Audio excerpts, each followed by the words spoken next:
live here with Diego Pacheco. And we're in the Fight Stars TV mansion where they're holding down their training camp. So Diego, how are you, brother? I'm good, man. How are you doing?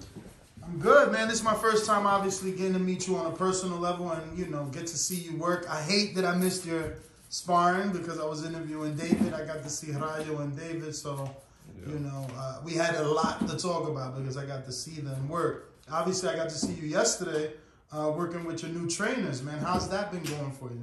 Really good, man. I've been feeling really happy and motivated, excited to be training with Jose Benavidez and Poncho. It's just been great work, man. It's a lot of hard work, but you know, this is what I wanted and what I asked for. So I'm really happy to be here. So this is your third year now as a pro, right? Yeah, third year. First year signed right out the gate from with Matchroom. Yeah. Did it feel like that Kobe Bryant moment fresh out of high school? Because I mean, normally some guys gotta have, you know, what do you call these days? Club shows. Yeah. You know, get their name out there. You got signed right out of the amateurs. How was that feeling for you and your family?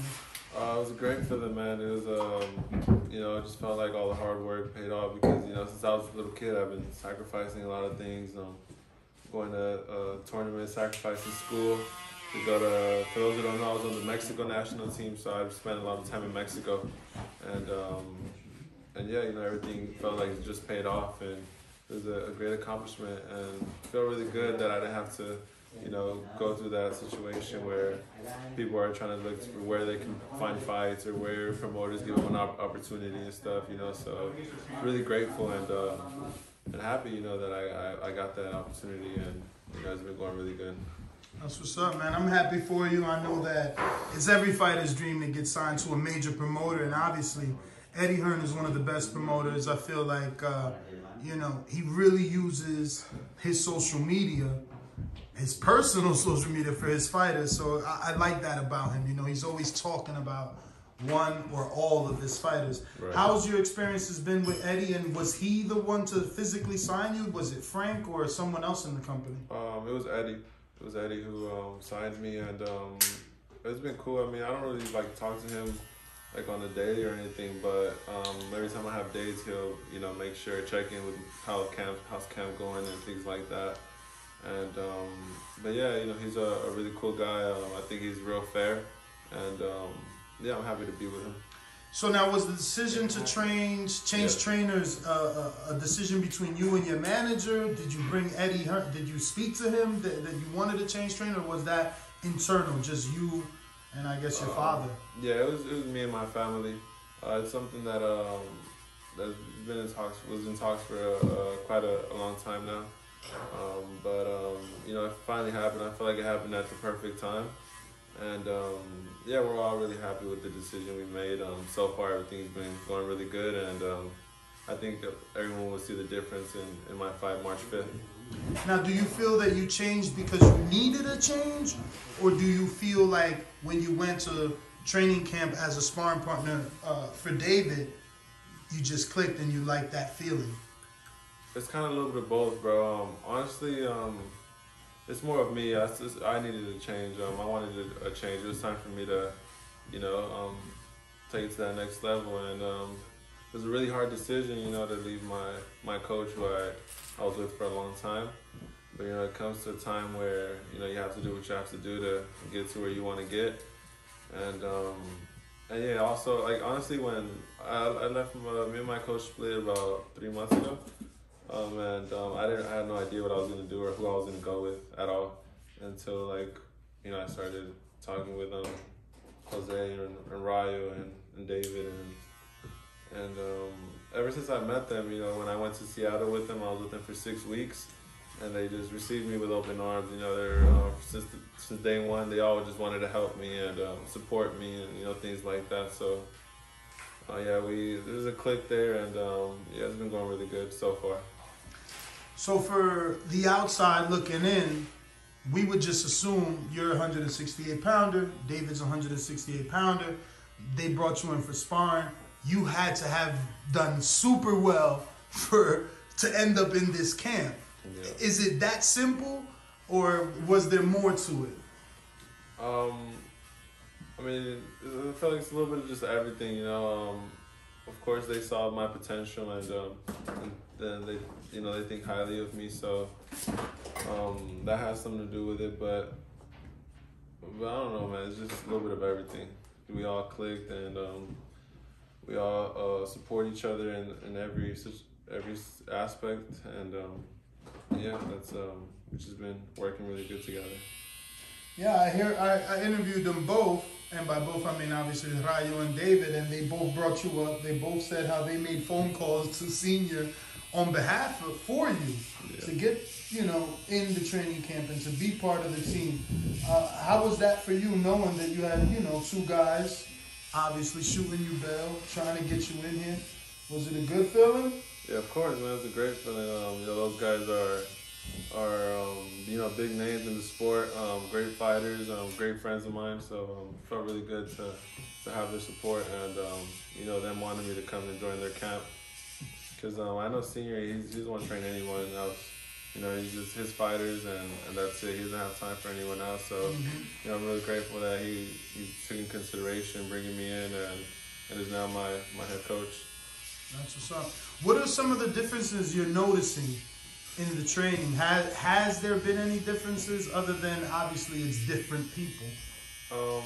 Yeah, of course. It's a little different training. Honestly, when I first left my coach, I had almost every coach reach out to me when they found out, because I didn't like make it public, or I didn't tell anyone at all. Give me some names. You know we want the tea. All Spanish trainers from California area, or even the East Coast? No, it's all Cali side of Manny Robles. No. Eddie Reynoso. No, maybe. Well, actually, there was talks, but I never really pressed it or anything. Who else? Spanish. What is it? Rudy Perez? Is it Perez, or is that a singer? There's definitely a trainer named Rudy. I gotta figure out that last name. But yeah, like, you know, they reach out, but I didn't really ever have a conversation with any of them. You know, it was more of they found out I didn't have a trainer, so they, you know, I guess they saw the potential in me and wanted to work with me. But just me already, like, I didn't want to go with someone completely new who didn't know me at all, and I hadn't been in the gym with. And I've been in the gym with these guys for a few camps, so they know me already. They know what I work with and stuff. So that was one thing as well, that, you know, it wasn't going to be a completely new change, because I've been with them before and been in a few camps. Yeah, so it's familiar to you. Exactly, yeah. That's. I mean, you got to be comfortable where you're at. I mean, look, right now you're living with them. Imagine you weren't in a comfortable situation. Exactly, so it makes sense. And then all the sense Jose of the world. too. I like, you know, how he's really bringing my dad. My dad's real involved with everything. He actually came here to visit me and watch me train and spar and stuff. So yeah, I really like that too. That's what's up. And your dad was obviously on par with the decision. Yeah, of course. Did he bring it up to you first, or did you say, hey, you know what? I think I'm considering Jose. Yeah, it was actually my dad who had brought it up to me when I first, because I'm telling you, when I first made the decision it was just like I had been thinking about it for a very long time, and then one day I just woke up like, I gotta do this, and I did it, and I had no idea I literally had nowhere to, like, I didn't know where I was gonna train at. I would go from gym to gym and just, you know, do my own thing basically. And then my dad was the one who was like, you know, why don't you reach out to Senior? You know, he's always, you know, been supportive and helpful with your career. So let's see what he says. But then I was like, oh no, like, I don't want to like just reach out to him. You know, like I gotta talk to. I don't know how Rayo and David would feel at the time. You know, and then we just connected somehow. We got together, and he talked to my dad, he talked to my family, and it happened. You know, I'm here living with him, and yeah, training camp's been going really good. I feel like Senior is one of the most dedicated and most hardworking coaches in the game right now, because there's a lot of coaches who, without saying names, you know, they'll be there, but other people are the ones putting in the work. You know, or like, you know what I mean. So before training, before running, he's there first. He's waiting for us to be there. He makes sure everything's ready for us to go. So, yeah, I give him a lot of respect, and I'm happy to be with him. Yeah, man, that's what's up. Sounds like a good opportunity for you. I mean, I got to see you training yesterday, and right away, I felt like it's a perfect situation. Not to say that there isn't another one out there, but, you know, I seen you getting tired with your sit-ups. Rayo says 2-3 words, he motivates you, you blow out those sit-ups right away, and that's what people need. You know, imagine you were training alone. You'd be laying there recovering. He pushed you, and it made you get through that workout. So I think that the camp environment, being amongst people that you like and that can motivate you, is good for you, man. Exactly, yeah, for sure. Does it always work that way? Like, when you're on the runs, do you run separately or do you run together? And does that make you run more when you get tired? Yeah, we run together. Usually Rayo is the fastest runner, so he sets the pace, and we're there trying to keep up, and we stay a little behind. He'll be like, come on, you know, and we'll keep up with him. But yeah, it's definitely good to have teammates who motivate you and inspire you to push yourself to that next next level. So, I know I kind of mentioned this, but have you felt any differences in this camp versus your previous camps? Yeah, well, honestly, it's like I was thinking to myself, you know, when I was in my gym, I was like the best guy in there, you know, so it was like everyone was trying to get with me, and these guys are, you know, we're all there. David's ahead of me and Raya a little bit, but you know, so it's that extra push, you know, just knowing that, you know, these guys are working super hard, and, yeah, all those little things, man, makes a big difference when you're training with tough guys like that. For sure. So, tell me about your time at these amazing mansions that Fight Stars TV has provided you guys with. I've never been to San Diego, let alone a mansion in San Diego, so this is a beautiful experience for me. Have you had training camps like this, so secluded and exclusive? No, this is my first time in a training camp like this. You know, we have our own gym here in the house, so we don't even have to drive anywhere. We have sparring partners coming here to work with us, so it's really good. You know, I come straight out of the gym, straight into the shower, and just straight into bed. So it's amazing. You know, Fight Star. You know, I gotta thank them for the opportunity to have us here, and it's been going really good. So, Rayo was telling us a little bit about that, how you would have to drive an hour or something, not you specifically, but he, and that this is the convenience, being able to get out of work, like you said, shower, and then relax. How does that make it better for you as a fighter? Well, honestly, like me, I would have to drive, you know, to go spar at other gyms and stuff like that, and I would absolutely hate it, bro. Like, especially, I'm in LA, so that traffic, it's a pain in the ass, bro. That's the part I hated the most, the drive back home after sparring. And, you know, here I don't have to do that. I'm just, you know, like he said, straight to the shower and relaxing. I feel like that makes a big difference, you know, time-wise, because, you know, right after sparring, we relax, and then we have another workout later on, so... You know, so you guys working out today again? Yeah, we're working out tonight again, yeah. What is it going to consist? Like strength and conditioning or actually boxing work? Strength and conditioning, yeah. We're doing some strength, some core work. Here in the house or like a LA Fitness? LA Fitness, yeah. It's right down the street, you know, so it's all good. And like you said, we jump in the sauna right after, relax a little bit, come home, and just go to sleep. That's what's up, man. So you think that being in the fight house has helped with recovery? Like, what's the most beneficial? Is it just convenience is the beneficial? Yeah, I'd say it's just convenience, bro. Like, we don't have to worry about driving anywhere. We don't have to worry about, you know, things like that. We just know, like right now it feels so good when I'm done sparring. I literally just walk upstairs and hop in the shower and, you know, I'm relaxing. Now, even though you said that you've never been in a situation like this, weren't you in camp with Canelo? Yeah, I was. Isn't his camp here in San Diego? It is. I was only with him for 2 weeks, and you know, when I was with Canelo, I was training at his gym, but then for strength and conditioning, I had to go back home. So, bro, I'd drive from here back home. Why you didn't use his guy? What's his name with the S? It's definitely with an M, right? Yeah, I know what you're talking about. I can't remember. It's with an M. Yeah, something like that. He got Andy looking like, woof, Andy legs look amazing. Yeah, no, definitely. He's a really good trainer, but I just didn't, they didn't offer it, so I'm not the type of guy to ask for it, you know, so. Closed mouth, don't get fed. You gotta speak up, champ. Yeah, well, and at the time I had my strength and conditioning coach, which was working out good, so, I was making that drive down there every Monday, Wednesday, and Friday, which was a pain in the ass, but you know, I had to get done. Yeah. 3 times a week. So now what? Senior brings in a strength and conditioning coach? Yeah, well, for now, we're basically just doing like our own, he puts us through a little workout. We do arms, we do legs, you know, whatever it is, and hop in the sauna. Wait, so he is the strength and conditioning coach as well? Yeah.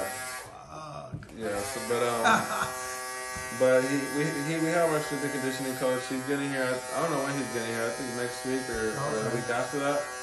But yeah, so then we'll be working with him. His name is Chris Danina. Okay. Looking forward to having him come soon. So I was asking Rayo, and I have to keep saying Jose Venezuela because they don't know the difference. I'm telling you, they don't know that it's the same person. Everybody knows him as Rayo. Yeah, it's just Rayos took over his full name. Yeah. But I was asking him about running and sparring and what he feels, I guess, gives him more stamina in an actual fight or sparring. What do you prefer? Do you think running helps you more with your stamina and doing a lot of rounds, or is it actually just sparring and getting comfortable in the ring allows you to do a lot of rounds? I think it's the sparring. The sparring, once you get comfortable, because you know when you run a lot, you can bring a runner and he won't be able to do like 3 rounds in boxing, you know. And of course everyone's different, but I feel like just putting in the rounds in the gym is what's gonna get you in that boxing shape to do, you know, more rounds and things like that. The run helps, of course, but I think it's mainly the sparring and the way you work on the bag and on the mitts and stuff like that. Who was the biggest name you sparred? Your first biggest name is what I mean. First biggest name? When I was 16, I sparred with Zurdo Ramirez. Ooh. Yeah, when he was a champion at 168. Oh, he got that long reach. Yeah. It was funny though because I was already taller than him. Really? At that age, yeah. Wow. Yeah, and yeah, it was some good work. That was probably the first world champion that I sparred, and then after that, was Gabriel Rosado. Slick Philly fighter. Yeah.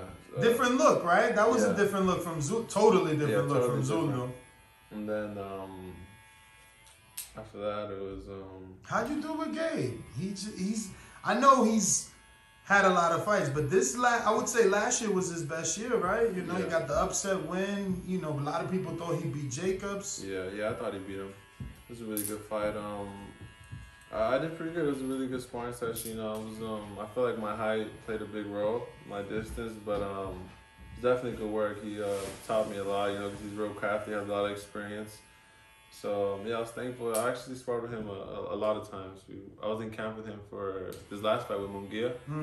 I was just sparring with him as well. So man, I thought he was gonna do so much better, but Munguia impressed me because I'm a big Gabe fan. I've been following him forever, and wow, Munguia just throws so many punches. It's gonna be tough to deal with that kid. He's just letting his hands go all day. Combinations back to back. Back to back. He doesn't get tired either. Like, I thought the slickness of Gabe was gonna give him some issues, and he's a smaller guy moving up. I remember he beat Montiel at 147. Really? Yeah, he knocked him out 147. That's where he started at 147. I don't know if he started any lower, but he definitely fought. He knocked Montiel at maybe 1 or 2 rounds. Yeah, because he's big. Munguia is big. You sparred him too? No, I've never sparred Munguia, but yeah, after that I sparred David. I sparred Canelo, Chavez Jr., and then just a lot of other like upcoming boxers from And this the was area. all as a teenager. Yeah, as a teenager. Yeah. So when did you decide, or when did it click, and you're like, man, I'm gonna be a pro? Well, I turned pro when I was 17, but I'd say, you know, when I first won like my first national title when I was like 14, and I just went on the road as an amateur to win. I was winning tournaments back to back in the U.S. and in Mexico. So at one point I was ranked #1 in the United States and in Mexico, in both countries, and I had to kind of decide which country I wanted to go with to represent them in the international tournaments. And I chose Mexico. And I went to a few tournaments. I went to a continental tournament, and then I went to the World Championships. And yeah, I chose Mexico, and after that, I turned pro. I got signed with Hearn, and Yeah, I turned pro at 17. Had my first 2 fights in TJ because I was too young to fight in the States. But yeah, then I turned 18, and that's when I fought at the Forum. Then went to New York to fight at MSG, and yeah, just been on the road, fighting on the biggest cards. So yeah, really. And now you're on the Chocolatito card, right? Yeah, March 5th here in San Diego. It's a huge fight for you, man. Yeah. Huge card.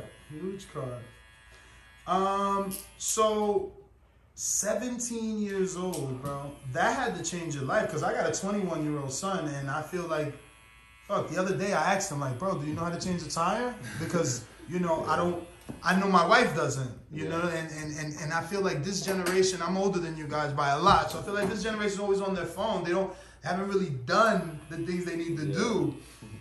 And then a situation like your tire gets flat and you got to change it. Yeah. So I say all that to say, fuck, 17 years old, you get this massive deal.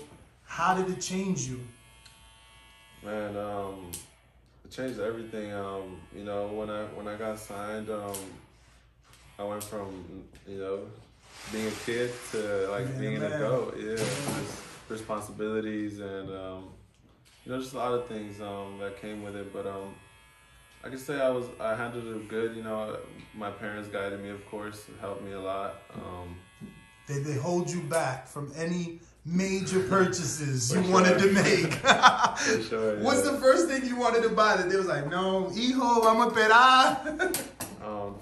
First thing, I think the first thing that my dad was like, what are you doing? Is when I started buying like designer stuff, like shoes and things like that. My dad was like, you don't need this stuff. But, you know, as a kid, you know, now I'm like, yeah, I don't need none of this shit. Like, I don't really buy things like that anymore. But at first, I was like, I want this, I want that. And, you know, I had the money to buy them. So, you know, and I'm a kid from the hood that, you know, grew up with nothing, basically. So when I got that little bit of money, I was like, oh, I want this, I want that, I want this. And I actually bought a lot of things without telling them. I got customized the chain and a bunch of things, yeah. So I see you have your brother in here with you. I'm assuming he's here because you guys have a very close relationship. Yeah, Tell us a little bit about your brother, and does he always come to camps with you? Well, yeah, when I was training back home, he would always just tag along with me and basically try to do everything that I'm doing. Oh, so he works out too? Yeah, he's a boxer too. He's actually the #1 ranked heavyweight at youth right now in the USA team. I didn't know. When he walked in, I see how big he was. I'm just assuming he was going to spar David, but I said it joking because he got the baby face. Yeah. I didn't know he fights. Yeah, he just turned 18 this month. Okay. And yeah, he's 6'5", 270, 280. So yeah, he's you know, a real heavyweight, a real Mexican heavyweight. Wow. So what's your amateur record? My first 3 fights. Oh, you just had your first 3. Yeah, well, he's been boxing since he was since I started, you know, since he was a little kid. But it's just he's always been a really big kid, so no one ever wanted to fight him. And you know, he'll go to these tournaments, be unopposed, and until he was, you know, you're supposed to have at least 5 fights to go to the nationals, and we kind of did some things to be able to get him into the nationals, and he had his first 3 fights at the USA Nationals just when was it? December, last month. Won all 3? No, he came up short in the finals against a kid, Lorenzo Medina from Florida. But he just turned pro, so he's automatically out, and that makes he was the #2. It just made him #1 now. Yeah. So he been doing it as long as you. So I don't know. Do you think you've given him a little more motivation turning pro? Yeah, for sure. You know, he's always been the baby in the house, so, you know, my parents really just kind of baby him a little too much, which was what made me kind of, you know, go a little further faster in sport. But yeah, ever since I turned pro, he definitely been picking it up, and he's a little bit more motivated, and I can see it in him, you know. He definitely has what it takes. You know, people who've seen him will say the same thing. So yeah, I'm excited to see what the future holds for him in the sport. What's the biggest name you've seen him spar? Because that's heavyweight. That's a whole different...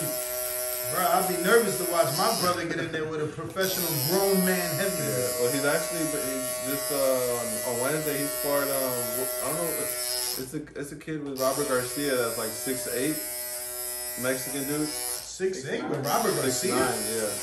He just signed the top rank. I don't know what's his name. I wonder AJ was over there trying to sign Robert. Something like that. I don't know if you heard of him. Yeah, he Antonio? signed the top rank. Not yet. Not yet. Yeah. Undefeated or no? 2-0. Oh, 2-0. Yeah, he's been sparring with him these past few weeks. Nice. So, yeah, I know what you mean, bro. Like, these dudes are big. Yeah. Bro, heavyweights are huge. And then he's just a kid. Yeah, exactly.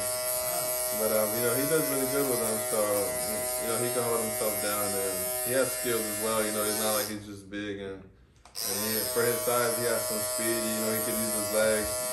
So, yeah, I'm excited to see what the future holds. Has Eddie met him yet? Yeah, actually, I forgot where it was. I think it was in Mexico. One of my fights in Mexico. Eddie ran into him. He was like, "Man, like you're a big kid."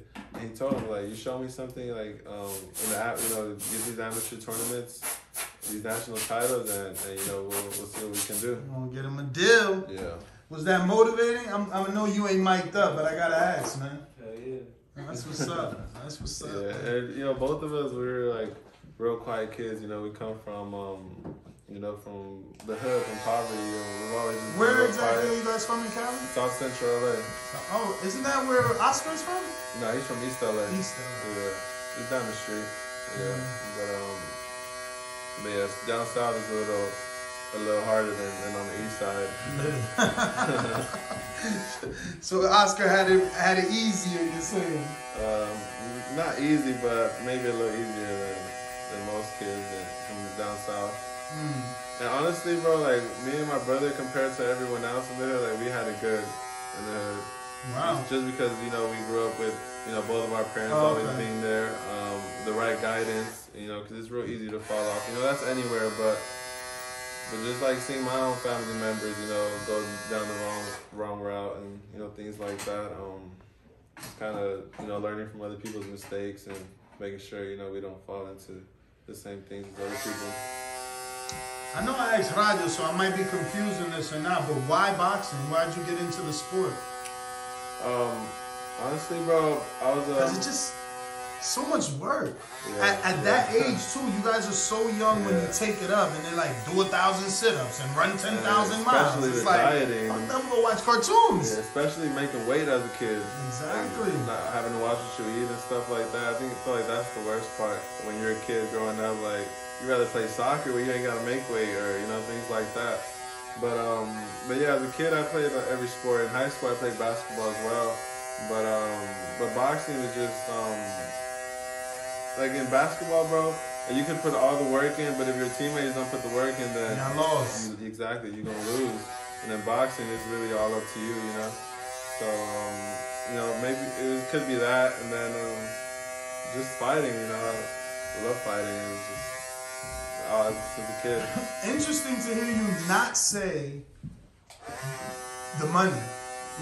Obviously, not every boxer is as well off as Floyd, but Floyd has definitely made boxing into a sport that is lucrative.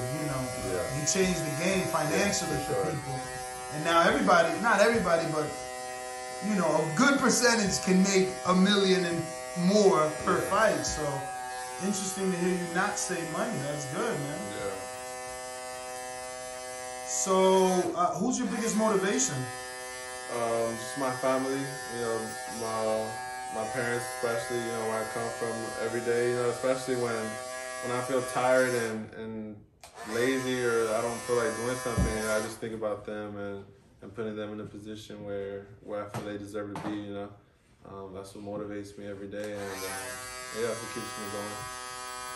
So you're 21 now, right? I turned 21 in March. Pisces? Pisces, yeah. What day? March 8th. Oh, wow, that's so close. Yeah. My brother is... my brother's the 3rd? Second. That's crazy. Pisces. Man, but don't Pisces have an OCD? What is it that you have to do? Pick clothes off the floor? Put the remotes in order? What is the OCD you got? Do you have one? Probably my shoes. What do you do with the shoes? Keep them real organized all the time. I hate when they're not organized, but I'm not really too much into like the zodiac signs. I really don't know what they mean and things like that, but But yeah, I'm a Pisces. No, it's Whatever funny. that means. Even for people that don't follow the zodiac signs and astrology, but like if you read what which signs mean what, Yeah.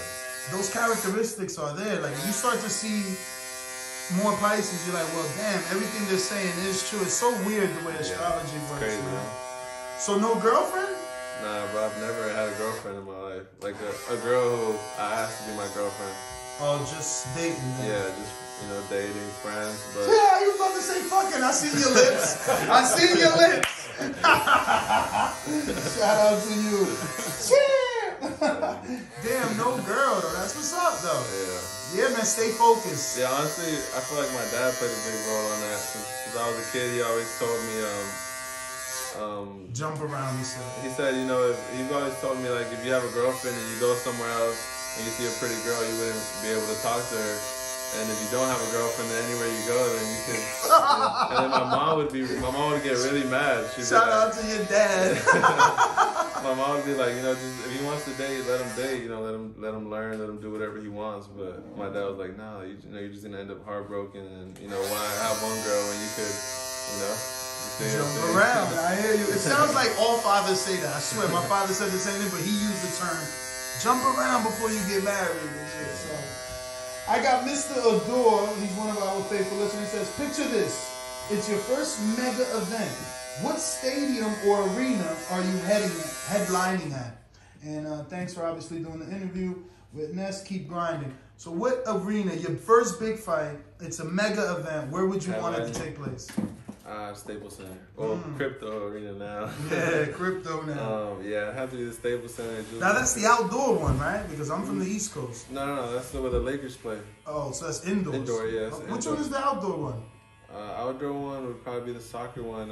What is it called? The Dignity House Sports Arena. Bro, they changed the name. They changed the name every year. Yeah. Every year. I feel like it was called AIG not too long ago. It's just so weird. Yeah, no, but there's a lot. Like, they just built the Bank of California, which is another soccer stadium that's there in South Central. Mm-hmm. They also have the Forum. They have the SoFi now where the Rams play. Like, and then there's like another one being built now for the Clippers.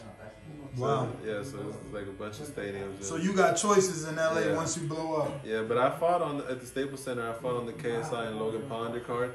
But you know, of course, you know, headlining would be, you know, way different. Mm-hmm. And, how was that for you fighting on that undercard? Did you see a different fan base? Yeah, for sure, bro.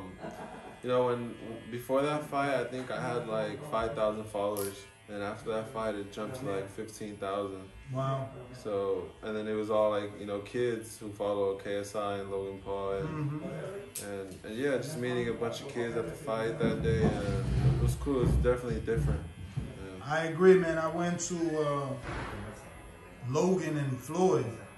Lord, totally different crowd. Yeah. Like you. Yeah. I did my best numbers. Yeah. It was crazy, you know, got a bunch of followers. I think that I've always said they were good for the sport. Believe me. I remember having an interview many years ago when they did the pay-per-view on YouTube. And I was talking to your promoter, Eddie, and I'm like, you gotta sign it. I'm not into YouTube guys. And he fucking turned around and signed it. Yeah, that's crazy, huh? Yep. Yeah, he's the one that kind of first made that happen, huh? Yep. YouTubers. Yeah, he's the first one that made a real. He put them on DAZN, and then after DAZN did it, Triller did it, then Showtime did it. Showtime, yeah. Yeah, they seen the green print, as Floyd would say. Yeah. What do you think of Jake though? Ball. I mean, he's a good fighter. He's a great businessman, I guess. He knows how to sell himself to make big money. So I mean, shit, can't be mad at him for that. 40 million last year. It's a lot of money. Yeah, that's a gang money. It's a lot of money for a fighter who Yeah, just started and doesn't have. I mean, because you've been doing this all your life. Exactly. So yeah, he just jumped on it and he's making 40 million a year. That's crazy. yeah. Yeah, but I mean, shit, you know. It's cool. I mean, Everybody got their own path. Exactly. So you sparred Zuldo. What you think of Zuldo? He's a great fighter. We know, of course, when I first sparred him, I was 16, so you know, I was a lot younger, a lot less experienced, and I sparred him now as a 20-year-old and feel you know, a lot better, a lot bigger. He tells me too. He could like right away tell the difference. It feels great. You know, he's a guy that I also like after sparring. You know, he'll give me tips. You know, he'll show me little things, little tactics, and you know, all the guys that I've sparred, you know, the big names, they've always gave me after sparring. They'll give me little tips and things like that. So you know, I'm real thankful for those things. Now I know Bivol, Dimitri is waiting on a Canelo fight, and Eddie just offered the Canelo fight to Bivol, or rather to Canelo. Yeah. But if that doesn't happen, Suldo has been calling out Bivol for some time now. How do you see that fight playing out? I think that's a great fight. Bivol is a really heavy puncher. Suldo's a great boxer. Come forward. So I think it'll be a great fight. Honestly, I think it's like a 50-50 fight, man. We'll have to, you know, really wait and see when it happens, see what happens. How would he handle the combination punches of Ramirez? Because I feel like he's not Jaime Ramirez, but he does throw in combinations. He's a nonstop, and then he's a southpaw as well. He goes down to the body really good, and he also has a pretty good defense. He keeps his guard really tight. I don't know, man. I think it'll be a really great fight. So I'm just gonna ask you about some current events. Obviously they're talking Charlo. That was another fight that was offered to Canelo by PBC. Yeah. A one-time fight with Charlo. Do you like that fight better than the options Eddie put out there, or you know, would you prefer Canelo to fight Dimitri Bivol and Gennady? Next, rather, because you could still want those fights, just not next. Yeah, next. I feel like more people were interested in that Charlo fight. I think the fans would enjoy the Charlo fight a little bit more, just because of his status, I guess, and his fan base. You know, not every person knows who Bivol is, so, but he's a great fighter, of course. 175. I don't know, man. I think Charlo people would enjoy that fight more. So now that you're part of the team, do you want to see that Benavidez Charlo fight? Yeah. Benavidez Charlo? Yeah. Yeah, I think Benavidez would do an amazing job against any guy, any top guy, whether it's Charlo, Canelo, or even Bivol and any of those guys. Why? Why is that? Just because of his combinations, his power, his speed, his overall IQ. I know he doesn't get a lot of credit for his defense, but he has a really good defense. Overall, I just think he's a great fighter, and he has the abilities to be any of those guys. So, Dillian White and Tyson Fury look like it's gonna happen. Yeah. Almost 42 million they bid today. Yeah, I seen that. Crazy. It's crazy. I can't believe Eddie lost that bid. He usually 32 million, bro. But they bid 10 million more than Eddie. That's insane. That's crazy. And you know what it is? They had that experience where they lost to Tio, right? Or rather, they lost to Eddie. Yeah. Because Top Rank only bid 1.2 with the Tio fight. Eddie bid like 3 point something, and then Triller obviously went to 6.1. It didn't end up happening, so Eddie kept that fight. So maybe they learned their lesson. Like, I'm not losing another fight to Eddie. Yeah. But how do you feel that fight plays out with Tyson Fury and Dillian White? Is Dillian ready? He's never been a world champ. He's never been a world champ, but he's always been on the top names. Yeah, he's always been a contender at the heavyweight division. I feel like you know, it's good that he got the opportunity. I don't know how it would go, but you know, I'm just glad to see that he's finally got that opportunity to fight for that world title. Were you shocked to hear all these rumors, all the speculation that Anthony Joshua was going to accept step-aside money? No, hell no. Or you think that's the right thing to do? I mean, in his situation, obviously. Anthony Joshua, I mean, shit, take the 15 mil. It was 15 million pounds, so it was 20.5 American. Yeah, I wouldn't have thought about it twice. I would have said, go ahead, fight. And I just fight you after. Fight the winner. That was the contract. Fight the winner. Exactly. But yeah, it was for Usyk and Tyson, right? For them two to fight. I think that That would have been a really big fight. You know, that would have made the undisputed champion, huh? Yep. If them two would have fought, but... Which hasn't been done in a long time in the heavyweight division. Yeah. It's tough. But 20 million is 20 million. Man. For just stepping aside? For just stepping aside. Not having to go through 8 weeks of camp. And you doing 3 months of camp, right? Yeah. Or is it just David going to be 3 months? Well, David... your fight is one day? March 5th. Okay, Yeah, so I've been in camp for 2 months. Well, it's going to be 2 months when my fight comes on. Yeah. That's traditional. Yeah. David is doing 3 months. Yeah. Do you see yourself getting to a 3-month camp eventually? Yeah, for sure. Once I, start fighting 12 rounds and those big fights, then yeah, we'll have to do more time in camp. That's what's up. But you seem pretty lean. You don't seem like you put on a lot of weight in between fights, or do you? No, I don't. Because you're tall. You could be heavy, even though because you're tall. Yeah, I've always been tall and skinny. I don't really put on too much weight. Try to stay low just because I have in the past, and it's not good.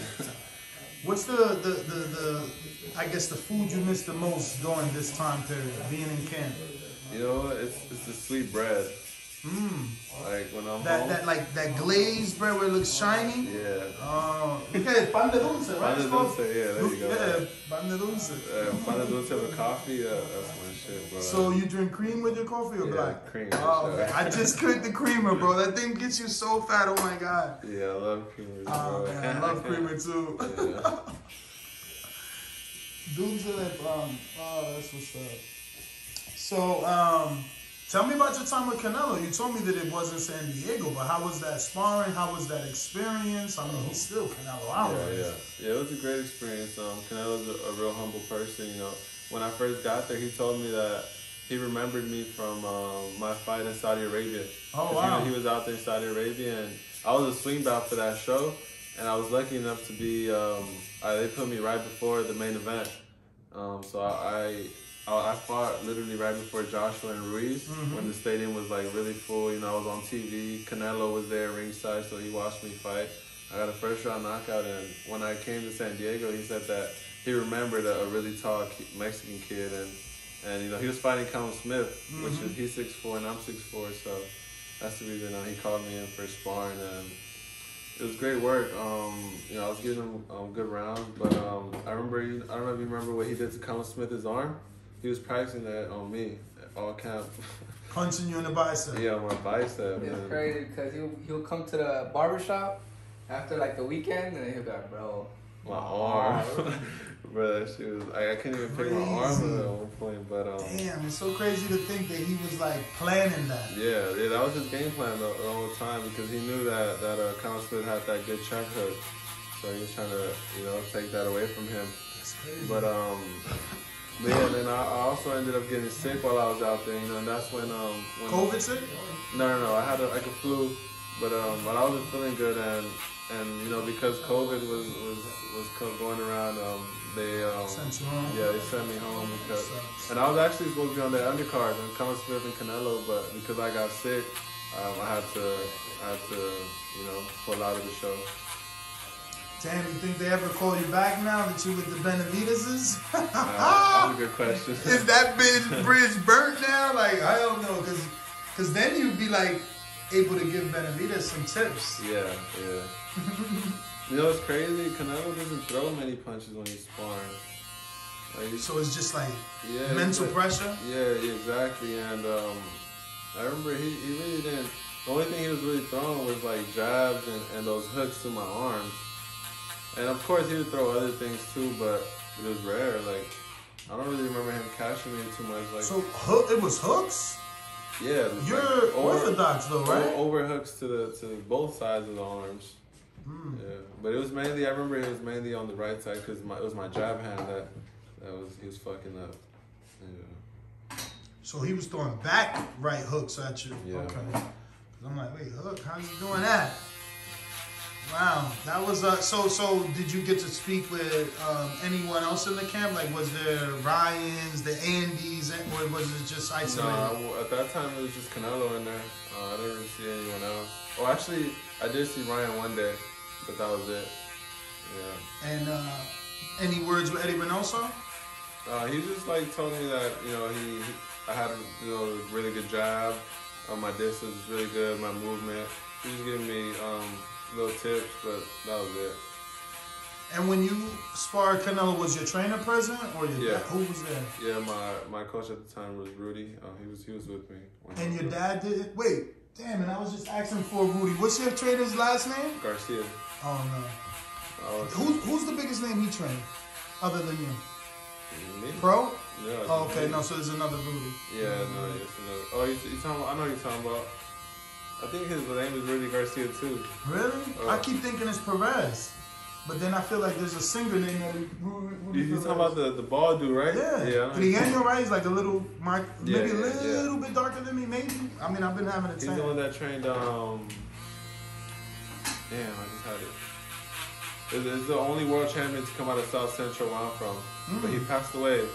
The one that Floyd first won against. Well, Hernandez, yeah, Chicanito Hernandez. Oh, okay. That Rudy, huh? He trained him. Yeah. Yeah, but yeah, he's the only Chicanito Hernandez is the only world champion to come out of my city. Well, my part of LA. But so you trying to change that? Yeah, exactly. I gotta be the second in the next, For sure. Well, I think those are all my questions here. I'm trying to go through my head, see if I'm leaving anything out. Any big other fights coming out? I mean, Shakur Stevenson and Valdez, you being Mexican. I mean, Valdez hasn't signed a contract, but I'm hoping, fingers crossed, that fight happens. What you think? Hopefully it happens. I mean, shit, Valdez is in his 30s already, so I mean, I think now's the time to fight. It's funny. That's the same thing David says. Like, man, Valdez needs this fight. Yeah, but I think it's a really tough fight. Of course, Valdez can land that one hook and it's over. But Shakur's skills are just unmatched. He's a really good boxer, IQ. I don't know. I think it'll be a tough fight for Valdez. It's funny that you mentioned the power now. Did you always think he was a puncher before the Brichuk fight? Yeah, I mean, I think that's his style, just trying to knock motherfuckers out with hooks and uppercuts and shit like that. But yeah, he did impress me with that knockout against Brichuk. Nice. Let me see if there's any other fights that need to be. Well, let's talk about since we spoke Canelo and you've sparred with him, what do you think about Demetrius Andre allegedly going to vacate his 160 to move to your division to force the mandatory position with the WBO because he's the champion at 160, so they have a rule that as that champion at 160, you can contest the champion above. He's going to fight Zach Parker and then allegedly be the mandatory for Canelo, who already said, you're a horrible fighter, you're never getting the fight. So do you think Andre is making the right decision? I think he is. I would love to see him fight guys at 160, like Munguia. Munguia was his mandatory and didn't take the fight. Yeah, no, that's crazy. Who else is at 160? One of the Charlos is at 60, huh? Jamal. That'd be a good fight. Who's allegedly rumored to get the fight with Canelo now. Yeah. What else? So is it? Gennady and Ryota Marotta. Gennady has the IBF and the IBO, and Marotta has the Super WBA. I think Gennady. I mean, I honestly don't really know. But Gennady told DAZN he ain't fighting Andre. That's what I'm saying. Demetrius is in a... Nobody wants to fight him, huh? I know. David said today he'll fight him. David will fight anybody. Yeah, for sure David will fight him. Yeah, man, shit. Would you vacate a title, though, to chase Canelo? Yeah, probably. Yeah, I know. I mean, the risk is worth the reward. Yeah, well, and no one wants to fight him at 60 either, so we might as well, huh? It sucks, too, because, he started at 54, so now he'll probably get a fight in your division, which is 3 divisions away from his natural division, so... I think I saw somewhere that he might fight Gabriel Rosado next. Yeah, that was the rumor, but now it's looking like Zach Parker for the WBO mandatory. Yeah. Yeah, I wish. I mean, I was hoping Gabriel got that fight. Yeah. Because, Yeah. He's definitely not afraid and he would get in there. I don't know how good he would do because people talk very highly of Boo. Yeah. You've never sparred him, right? No, I've never sparred him. Not too many East Coast names. No, I've never even met him or anything. But yeah, I just always sparred guys on the West Side. Yeah. So you said the pan de dulce is I guess your guilty pleasure. Yeah. But any favorite food? Cause that's kind of like a snack or treat. Yeah. Shit. It's a lot of things, bro. I love tacos. Tacos de asada, everything. I have this spot in downtown. It's called Sonora Town. Bro, it's fire, bro. And everybody knows I about take all that. my friends there. That shit is fire. That's probably one of my worst things that I eat because I eat it often. But how are tacos fattening? It's like one little Oh, corn tortilla, and then you got all this I meat. usually don't get tacos. I'll get a burrito, or they have this thing they're called a caramelita, which is like kind of what everything a burrito has, but in a quesadilla. Oh, okay. And that's what I get. Yeah, it's fire. I think my guilty pleasure from the taco spot is gonna be the horchata. Oh, they're I love horchatas. Yeah, I love horchatas. At that spot, bro, they actually have a horchata that they mix with like some type of coconut. Like it's horchata con coco. It's bomb, bro. But this is downtown LA. Downtown LA. Yeah, that's like 2 hours from us now, right? Yeah. Bro, it's so hard to eat out here. What have you guys been eating? Yesterday, all the restaurants were closed by 9 p.m. Really? Well, I guess you got a chef. What I'm talking about. They we cooking for you over here. Bro, that was so hard to eat last night. Yeah, it's crazy. 9 o'clock, everything shut down. We got lucky with a hibachi spot. So you've been to San Diego before to visit Canelo, right? Yeah. Other than that, have you been over here any other time? No, that was the first time I came out here, and I was actually staying with in Cuban Flash's his apartment. Oh, nice. Yeah, he had like extra rooms. So I stayed with him for those 2 weeks, and yeah, but I was just doing my own things, just getting my own runs in, my own workouts. Really? Why'd you not work with the team? I don't know. It's just they didn't offer me to. Oh, like they didn't invite me. You got to open that mouth. And that's what I'm saying. Like when they invited me to camp, they told me tag along in everything we do. So it's just that open hands. I guess it's different. Well, what is your social media, champ? For anybody crazy enough not to be following you, can do so once they hear this interview. My Instagram is Real Diego Pacheco. Twitter, Real D Pacheco. And yeah, that's it. Those two. And where could they watch your fight? Exclusively on Dazn. And you will be fighting? March 5th in San Diego on the undercard of Chocolatito and Martinez. All right. Well, thank you, champ. We appreciate your time. Appreciate you. For the video, feel free to hit the like, subscribe, and share. As always, if you want to support us to the next level, head over to the patreon.com/ThaBoxingVoice. We have tons of exclusive from Border Wars, Untitled, betting shows, the list goes on and on and on. But in addition to that, if you guys have questions for fighters, trainers, and promoters, this is where you can submit them. We will run out, get these questions answered, and put it back on the show just for you guys. Appreciate it. Peace.